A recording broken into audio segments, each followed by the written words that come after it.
Welcome back to our podcast series, Your Path to the Best Version of Yourself.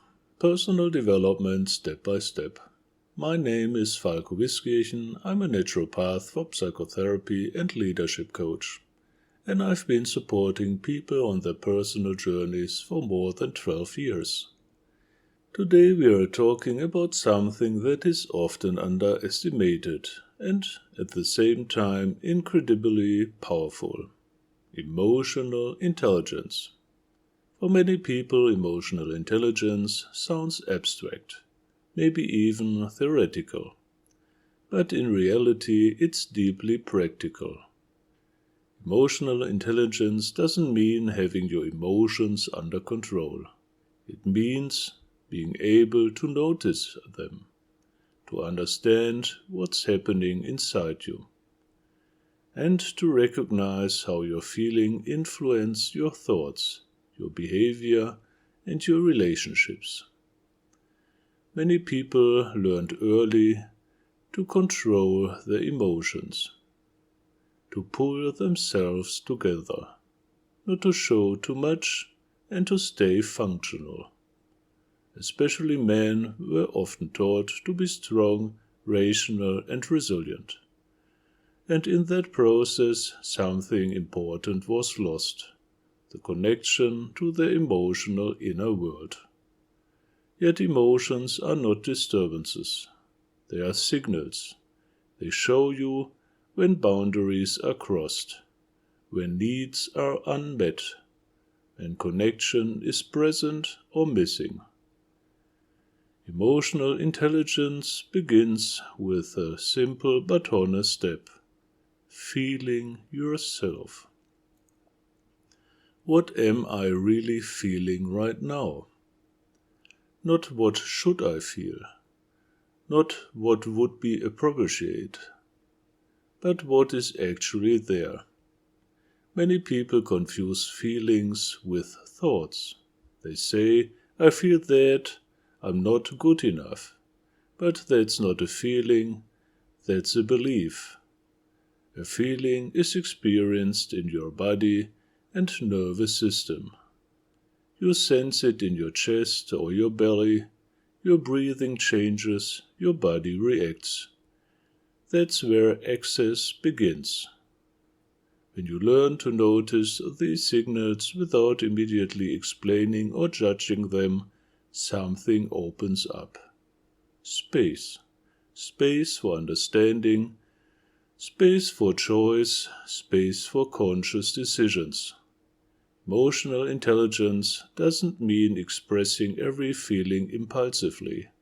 It means relating consciously to what you feel and choosing how to respond. Maybe you know moments where afterward you think, that's not how I wanted to react, or that was too harsh, or why did I withdraw when I actually wanted to speak? Often this happens not because we are emotional, but because we are emotionally overwhelmed. Many reactions in the present are rooted in the past. Old wounds, protective fight or flight responses. Emotional intelligence means recognizing this. Not everything you feel belongs fully to the current situation. Sometimes memories are triggered. Sometimes old pain surfaces and asks for safety. When you learn to distinguish this, you become freer. You react less automatically, and you can act more consciously. This changes your relationships fundamentally. People with emotional intelligence listen differently. They don't just hear words, they sense emotions underneath. They notice tension, unspoken needs, and emotional boundaries. That doesn't mean doing everything right. It means staying in connection with yourself and with others, even during conflict. Most conflicts doesn't arise from facts.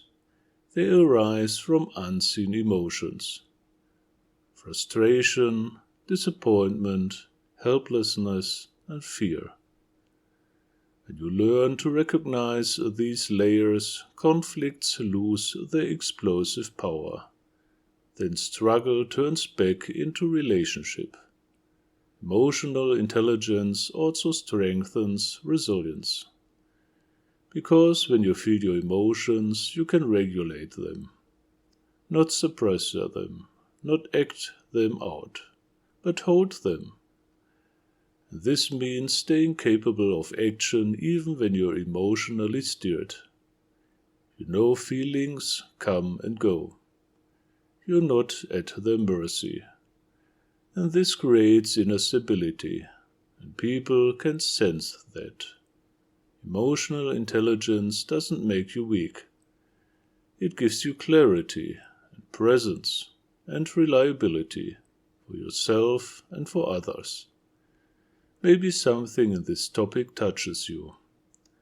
Maybe it also creates resistance. Both are welcome. Growth doesn't begin with perfection. It begins with honesty.